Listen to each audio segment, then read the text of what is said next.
there was this tiny man sitting on a sand dune with this massive coat on, with these bony fingers and a very old, decrepit body because he'd been in a massive car accident and his body was full of plates. I won't forget that sight. And of course he greeted me with his usual great charm, a huge grin. He was a prankster and a joker, as well as a very wise, big-hearted man, and I'm just so privileged to have known him.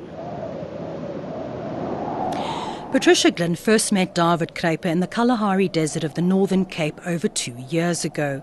She wanted some tips from Southern Africa's ancient people for a long-distance walk she was planning through the desert. After several visits, Kruiper asked her if she would take him and his family on an expedition to the Northern Kalahari Transfrontier Park.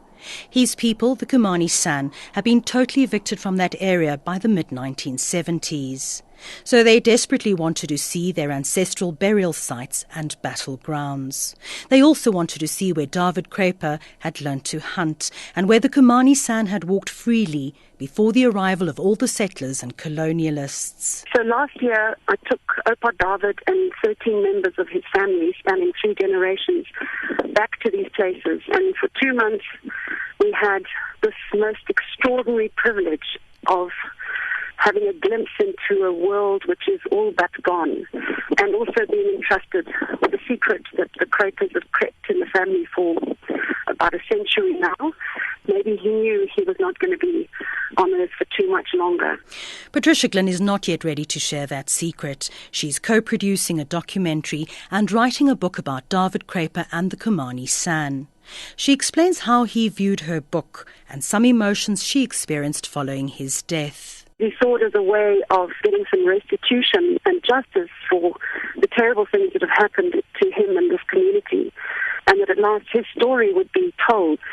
So I felt deep regret that he wouldn't ever see that book.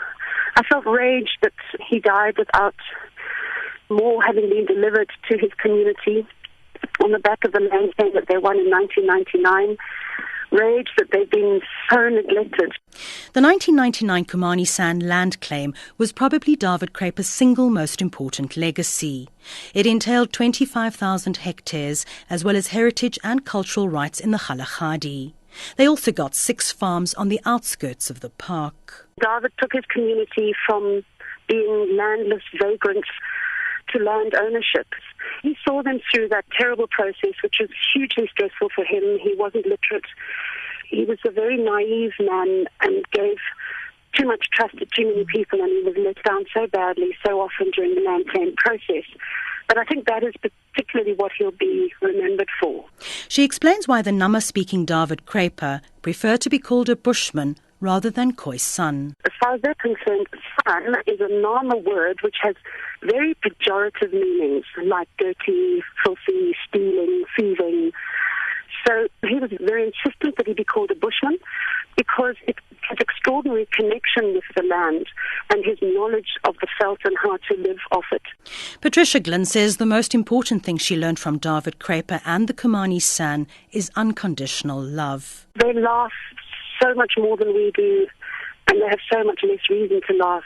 They trust, they open their arms to people, and they just accept whoever comes here for who they are and what they can learn from them.